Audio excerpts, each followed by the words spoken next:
Hi everyone, welcome to get CS coaching. तो दोस्तों, Uttar Pradesh metro rail corporation limited के तरफ से रिक्रूटमेंट निकल के आ रही है for the year 2022।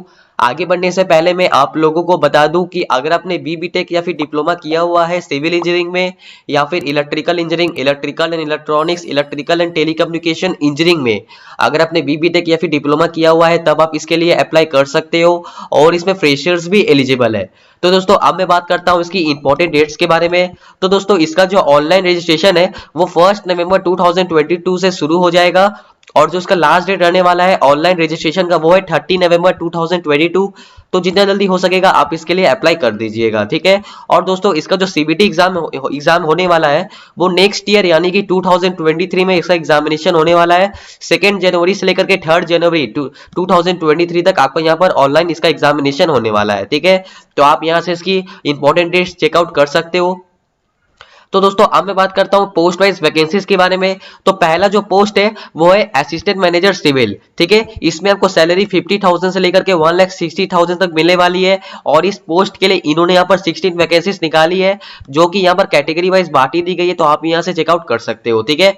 Assistant manager civil के लिए आपके पास बीटेक इन सिविल इंजीनियरिंग होना चाहिए कोई सा भी रिकॉग्नाइज्ड यूनिवर्सिटी से।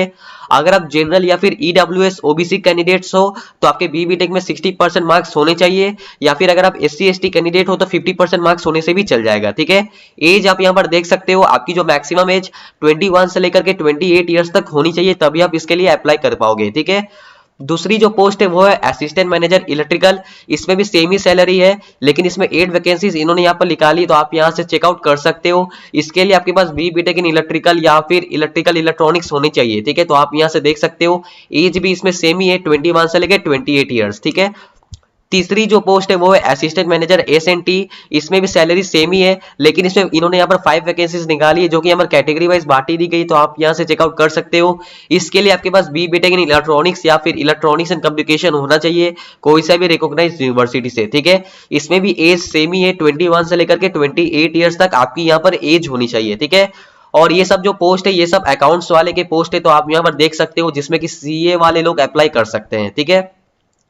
और ये जो पोस्ट आप आता है वो है नॉन एग्जीक्यूटिव कैटेगरी पोस्ट, यानी डिप्लोमा वाले कैंडिडेट्स इसके लिए अप्लाई कर सकते हैं। तो पहला जो पोस्ट है वो है जूनियर इंजीनियर सिविल। इसमें आपको सैलरी 33,000 से लेकर के 67,000 तक आपको यहाँ पर सैलरी मिलने वाली है। इस पोस्ट के लिए इन्होंने यहाँ पर 43 वैकेंसीज निकाली है जो कि यहाँ पर कैटेगरी वाइज बांटी दी गई, तो आप यहाँ से चेकआउट कर सकते हो। जूनियर इंजीनियर सिविल के लिए आपके पास 3 साल का डिप्लोमा होना चाहिए कोई सा भी रिकॉग्नाइज्ड यूनिवर्सिटी से। अगर आप जनरल या फिर ईडब्ल्यूएस ओबीसी कैंडिडेट हो तो 60% मार्क्स आपके पास होने चाहिए डिप्लोमा में, या फिर अगर आप एससी एसटी कैंडिडेट हो तो 50% मार्क्स होने से भी चल जाएगा, ठीक है। तो आप यहाँ से देख सकते हो, जूनियर इंजीनियर इलेक्ट्रिकल के लिए आपके पास 3 साल का डिप्लोमा होना चाहिए इलेक्ट्रिकल या फिर इंजीनियरिंग में, या फिर इलेक्ट्रिकल एंड इलेक्ट्रॉनिक्स में आपके पास 3 साल का डिप्लोमा होना चाहिए। जूनियर इंजीनियर एस&टी के लिए आपके पास 3 साल का डिप्लोमा होना चाहिए इलेक्ट्रॉनिक्स में, या फिर इलेक्ट्रॉनिक्स एंड कम्युनिकेशन इंजीनियरिंग में आपके पास 3 साल का डिप्लोमा होना चाहिए, ठीक है। तो आप यहाँ से इसकी सारी पोस्ट चेकआउट कर सकते हो। तो अब मैं आगे बढ़ता हूँ। तो अब मैं बात करता हूं इसकी जॉब लोकेशन के बारे में। तो अगर आप इसमें सक्सेसफुली सिलेक्ट हो जाते हो तो आपको लखनऊ में या फिर कानपुर में या फिर आगरा, इन तीनों जगहों में आपको कोई एक जगह आपको यहाँ पर भेजा जाएगा, ठीक है। आपको लखनऊ में भेजा जा सकता है या फिर कानपुर या फिर आगरा में आपको यहाँ पर भेजा जा सकता है, तो आप यहाँ से चेकआउट कर सकते हो। तो दोस्तों, यहाँ पर एक इंपॉर्टेंट नोट्स है, जैसे कि अगर आपने डिप्लोमा के माध्यम से अगर आप अप्लाई कर रहे हो तो आपके पास सिर्फ और सिर्फ डिप्लोमा होना चाहिए, आपके पास बीटेक नहीं होना चाहिए, ठीक है। मतलब इसमें हायर क्वालिफिकेशन आपके पास नहीं होना चाहिए। अगर आप बीटेक के पोस्ट के लिए अप्लाई कर रहे हो तो आपके पास सिर्फ और सिर्फ बीटेक ही होना चाहिए, आपके पास डिप्लोमा नहीं होना चाहिए, ठीक है। तो अगर आप डिप्लोमा से अप्लाई कर रहे हो तो आपके पास सिर्फ डिप्लोमा होना चाहिए, बीटेक नहीं होना चाहिए। अगर आप बीटेक से अप्लाई कर रहे हो तो आपके पास सिर्फ और सिर्फ बीटेक होना चाहिए, डिप्लोमा नहीं होना चाहिए, ठीक है। तो यहाँ पर इन्होंने यहाँ पर बताया हुआ है, तो आप यहाँ से चेकआउट कर सकते हो। तो दोस्तों, अब मैं बात करता हूँ सिलेक्शन प्रोसेस के बारे में। तो इसका जो सिलेक्शन प्रोसेस है वो बहुत ही सिंपल है। 2 स्टेजेस में आपका यहाँ पर सिलेक्शन प्रोसेस होने वाला है, ठीक है। 2 स्टेजेस में आपका यहाँ पर रिटन टेस्ट लिया जाएगा, उसके बाद डॉक्यूमेंट वेरिफिकेशन होने वाला है और मेडिकल एग्जामिनेशन के माध्यम से आपका यहाँ पर सिलेक्शन हो जाएगा, ठीक है। रिटन टेस्ट आपका यहाँ पर 2 स्टेजेस में होने वाला है, फिर डॉक्यूमेंट वेरिफिकेशन होगा और मेडिकल एग्जामिनेशन के माध्यम से आपका यहाँ पर सिलेक्शन हो जाएगा, ठीक है। तो आप यहाँ से चेकआउट कर सकते हो। तो दोस्तों अब मैं बात करता हूँ कोई रिटन टेस्ट में आपका क्या क्या होने वाला है, कैसा पेपर होने वाला है, ठीक है। तो रिटन टेस्ट जो होने वाला है वो बाइलिंगुअल होने वाला है, इंग्लिश एंड हिंदी में आपका यहाँ पर रिटन टेस्ट होने वाला है। सीबीटी एग्जाम आपका यहाँ पर होने वाला है जो कि ऑनलाइन कंडक्ट कराया जाता है, ठीक है। और इसमें आपका मल्टीपल चॉइस क्वेश्चन आने वाला है। अगर मैं बात करूं कि इसके लिए कौन कौन से सब्जेक्ट आने वाले हैं, तो इसमें इंग्लिश लैंग्वेज आएगा, जनरल अवेयरनेस आएगा, लॉजिकल एबिलिटी आएगा, क्वांटिटेटिव एप्टीट्यूड आपका यहाँ पर आने वाला है, ठीक है। तो ये सब सब्जेक्ट आने वाले हैं, तो आप इसकी तैयारी कर सकते हो। और इसमें नेगेटिव मार्किंग भी है, हर गलत आंसर के लिए आपका यहाँ पर 1/3 मार्क्स काट लिया जाएगा, ठीक है। और रिटन टेस्ट जो है आपका यहाँ पर 2 घंटे का आपका एग्जाम होने वाला है, ठीक है। तो आप यहाँ से देख सकते हो।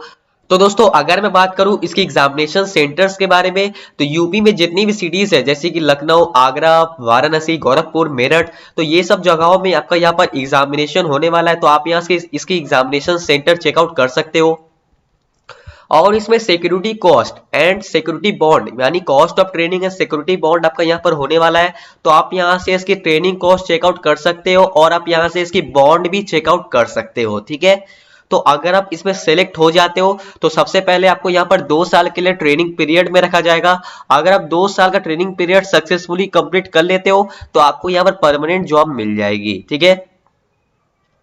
तो दोस्तों अगर मैं बात करूं उसकी रिलैक्सेशन के बारे में, तो अगर आप SC ST OBC कैंडिडेट हो उत्तर प्रदेश के और आपके पास उत्तर प्रदेश का डोमिसाइल है, तभी आपको यहां पर 5 साल का रिलैक्सेशन मिलने वाला है, ठीक है। अगर आप SC ST OBC कैंडिडेट हो उत्तर प्रदेश के और आपके पास उत्तर प्रदेश का डोमिसाइल है, तभी आपको यहां पर 5 साल का रिलैक्सेशन मिलने वाला है।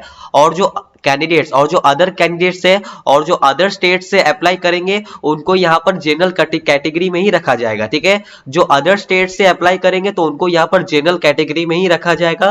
तो आप यहाँ से इसकी एज रिलैक्सेशन चेकआउट कर सकते हो। तो दोस्तों अगर मैं बात करूं उसकी एप्लीकेशन फीस के बारे में, तो जो कैंडिडेट जनरल है या फिर EWS OBC कैंडिडेट के लिए यहाँ पर 590 रुपीज एप्लीकेशन फीस रखा गया है, जिसमें GST 18% ऐड है, लेकिन आपको अलग से बैंक चार्जेस देना पड़ेगा।